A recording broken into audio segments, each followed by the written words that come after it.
You're watching News 10 ABC at 9 a.m. Welcome back, everyone. Enhancing and impacting everyday life. From Facebook to Instagram, we've seen artificial intelligence growing in popularity. So here to talk about what we need to be aware of ahead of the upcoming election and also what parents, grandparents need to know ahead of this upcoming school year, I have Eric Stern from the Albany Institute of Artificial Intelligence. Thank you for joining us. Oh, it's a pleasure to be here, Stephanie. Thank you. So I think we're seeing this again just come across more and more. We're seeing it with Gmail. They're suggesting I can help you with your email writing. And again, we're going to start seeing this more and more. Apple iPhones are going to have this update coming up pretty soon as well. So what are you seeing as someone who is integrated into this artificial intelligence world? Well, generative AI and other forms of artificial intelligence are increasingly available. It's not entirely a new thing. It's been under the hood and sort of out of sight for quite a while. There have been algorithms that are deciding what TV is suggested to us and what music we're hearing.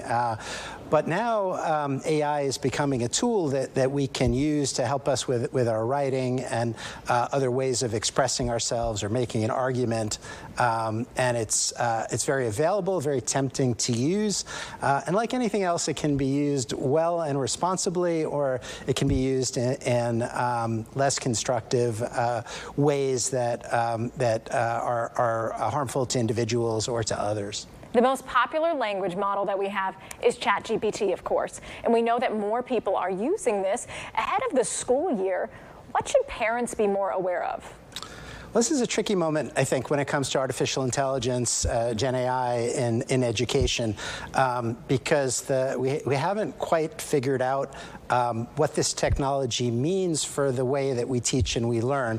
A lot of my colleagues at UAlbany are working on this. Universities and actually K-12 all around the country are struggling with this because there are certain assumptions that we've made about the way that students do assignments, the way we design our assignments that are rapidly being challenged. So for instance, writing assignments are a big part of education. And in order to write something, you have to plan it. You often have to do some research. You have to do some thinking. Often you do, if you're doing it carefully, you do an outline.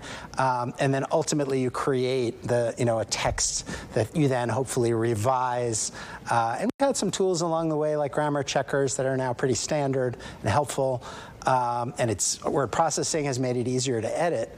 But what's happening now is that there's an easy way for students and others to just say, I want an essay on this, and out it pops. And that can short-circuit a lot of learning and raise questions of academic integrity. Was it really the student who did the work? So we really need to think about what is it that we want students to learn. Maybe we have to unpack some of those steps that I was talking about, design assignments so that so students have to show their work, right? So this is something that we've dealt with in math for a long time with calculators. It's not about the answer. It's often about the journey, about how you get there. So that's one of the strategies. From the perspective of parents, I think I would say try to be aware of what the whole school AI policy is, what the instructor, the teacher's overall view of AI is.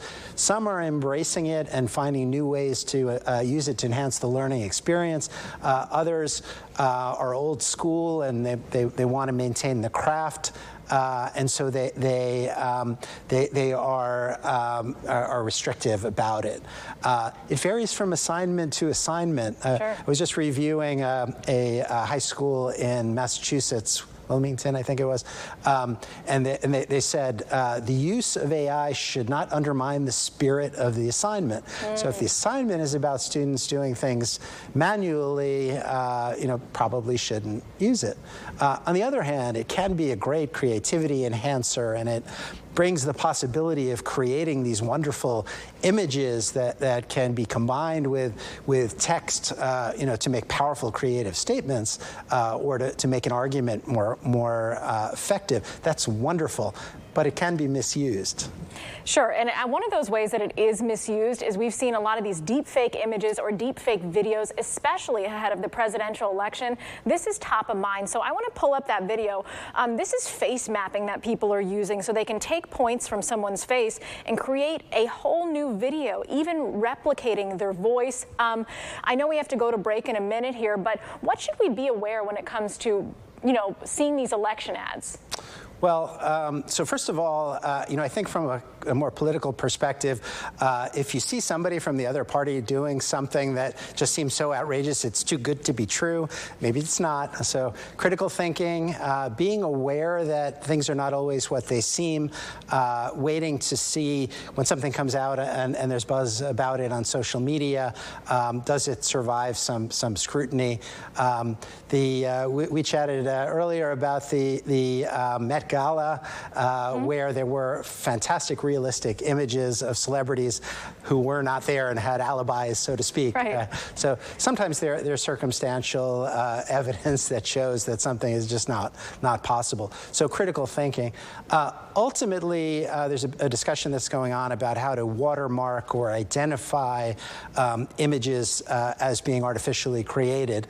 And some of those are designed to be for specialists and experts and not visible. Others may be more, maybe there'll be a mark that everybody can see that's down in the corner that says this is an artificial or manipulated image. President Biden's executive order tried to create incentives for companies to be much more clear about this, but turns out it's technically difficult for a variety of reasons I won't get into here. Thank you so much for joining us today and giving us kind of an inside look on how we can look at artificial intelligence. I want you to come back again and talk more about this because, again, we're seeing this integrated every day in our lives. So appreciate you coming here. It's a pleasure. Thanks. Nice to see you, Stephanie. 9:30 right now. We're going to be back with more news.